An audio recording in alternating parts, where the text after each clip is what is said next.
Paix et bénédiction sur vous tous.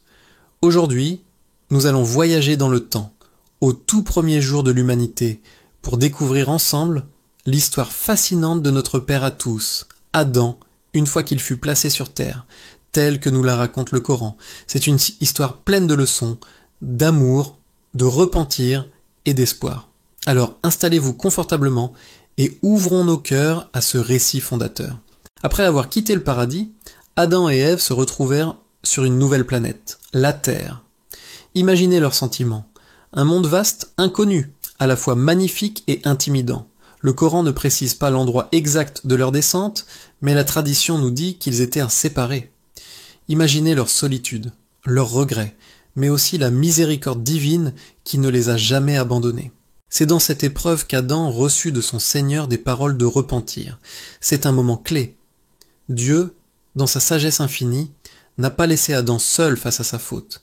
Il lui a enseigné comment revenir vers lui.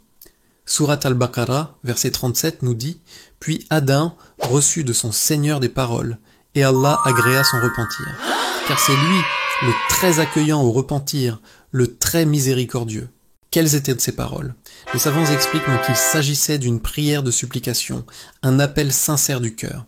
Une version célèbre de cette invocation est « Ô notre Seigneur, nous avons fait du tort à nous-mêmes, et si tu ne nous pardonnes pas et ne nous fais pas miséricorde, nous serons très certainement du nombre des perdants. » Cette formule est un modèle pour nous tous. Elle nous apprend l'humilité, la reconnaissance de nos erreurs et la confiance totale en la miséricorde de Dieu. Dieu a accepté leur repentir. C'est une leçon fondamentale. La porte du pardon est toujours ouverte pour celui qui se tourne sincèrement vers son Créateur. L'erreur d'Adam n'était pas la fin, mais le début d'une nouvelle relation avec Dieu basée sur l'épreuve, la patience et le retour constant vers lui. Après avoir été pardonnés, Adam et Ève se sont retrouvés. La tradition place cette rencontre sur le mont Arafat, près de la Mecque, dont le nom même signifie le lieu de la connaissance mutuelle. Ce fut un moment de joie et de soulagement immense, le début de la famille humaine sur Terre.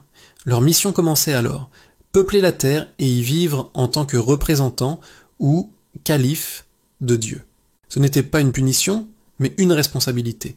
Dieu leur a fourni tout ce dont ils avaient besoin pour survivre et prospérer.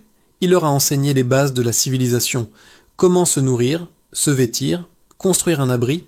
Adam n'était pas seulement le premier homme, il était aussi le premier prophète. Dieu lui a révélé les principes fondamentaux de la foi, l'unicité de Dieu, l'adoration, les